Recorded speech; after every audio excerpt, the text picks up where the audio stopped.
Hello and welcome back to the channel. This is BH Gusher, and this is a different style of video than I normally do. In this video, we're going to be going over how the MacBook Pro 2019 15-inch can handle shaders and Minecraft and all in between. Today we used a specific type of shaders, only Schilder's vibrant shaders for all the tests, starting from the light mode all the way up to the extreme volumetric, seeing just how the MacBook Pro can handle it.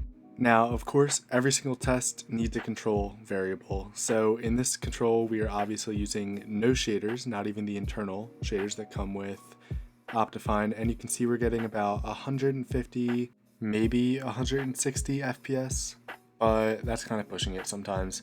Now, overall, it does perform really well without shaders, but I prefer internal shaders even over some of the normal shaders sometimes.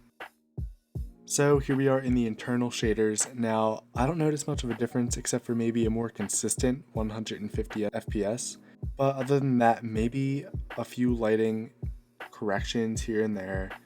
The lighting is definitely a little bit more vibrant. I like the overall look a little bit better, but this is all up to personal preference. Definitely a more consistent FPS though. And oh boy, here we are in the light shaders section. This is probably my least favorite. The shaders light is probably the worst looking one, as you can see just by me turning around here in my base. It just looks really bad.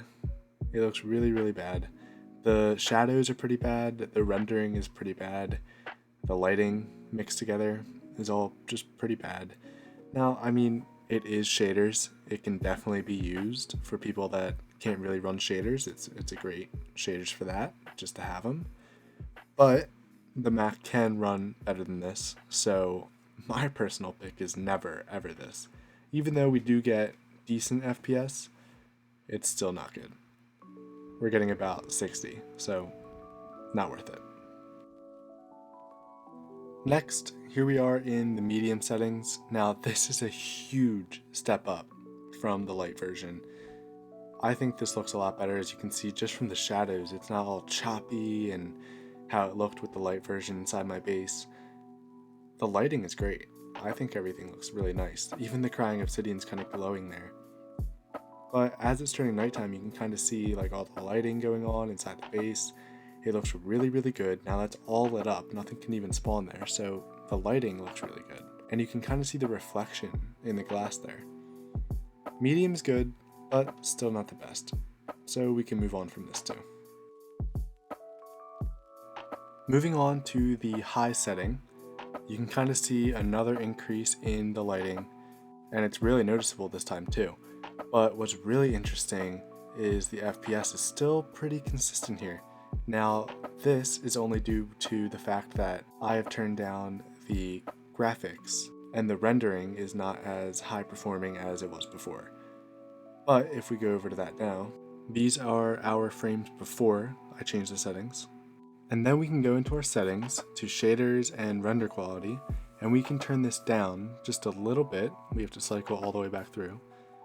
And if we turn this down just a little bit, down to about 0.6, we get much higher frames.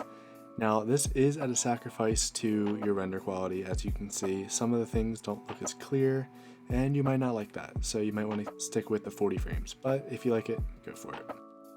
This right here is my absolute favorite one out of all of them, even the higher tier level ones, because the motion blur is just probably the most satisfying thing I've ever experienced while playing Minecraft.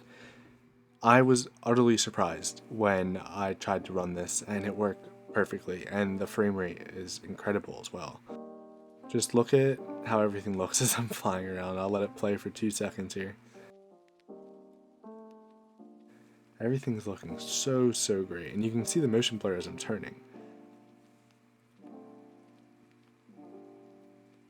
Now here we can see the frame rate in the top left here. It's looking really good.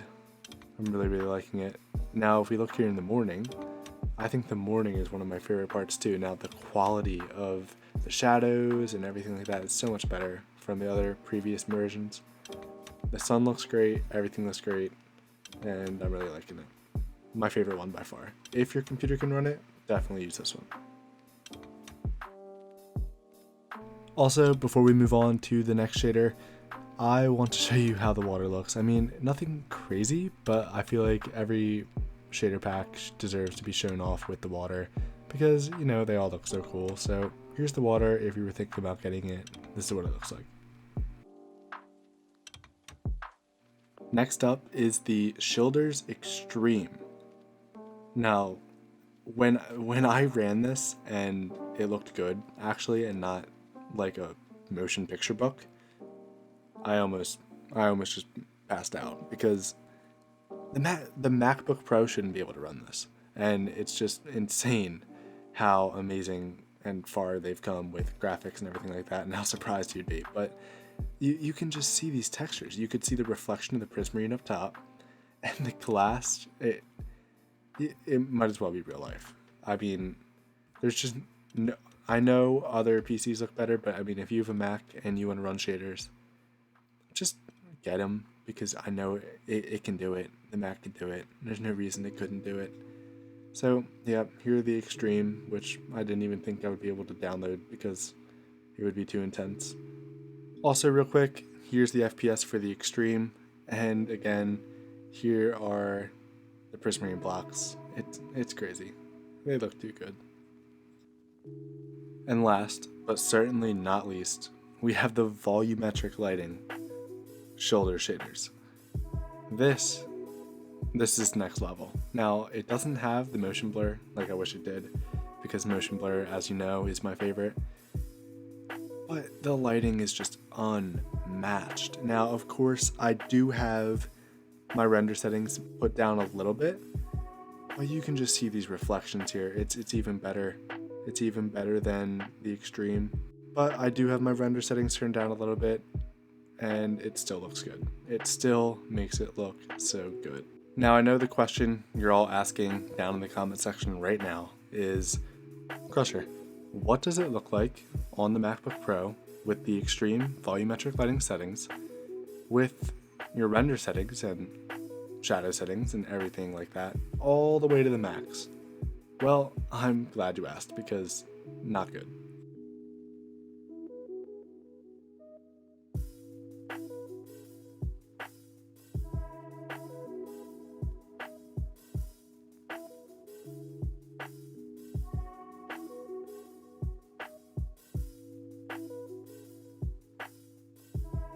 As you can see there, it's not that great.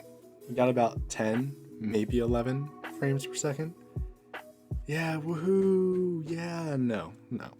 Maybe if we had a really good PC with a GeForce graphics card, we'd be doing okay, but the Mac doesn't have that, okay? We can't be that good. But we work with what we got, you know what I mean? Maybe just don't run the Extreme volumetric lighting shaders with the full settings, because we don't need to do that. Anyway, I really hope you enjoyed the video. This is my first kind of style of this video, so I mean, if there's any new viewers or anything, remember to like, maybe sub if you want to, it really helps me out. And I really hope you come back for some more videos. Now, this whole video was filmed on the Boxcape server. That's my SMP, my survival player server that I play on. So, I mean, I make a lot of videos on there, so if you want to check them out, go ahead. They're all down in the recommended, I don't know, somewhere. Just give it a like if you want. I'll see you in the next one. Hope you enjoyed it. Hope you got some information out of it if you're a Mac player or anything like that. And I'll see you.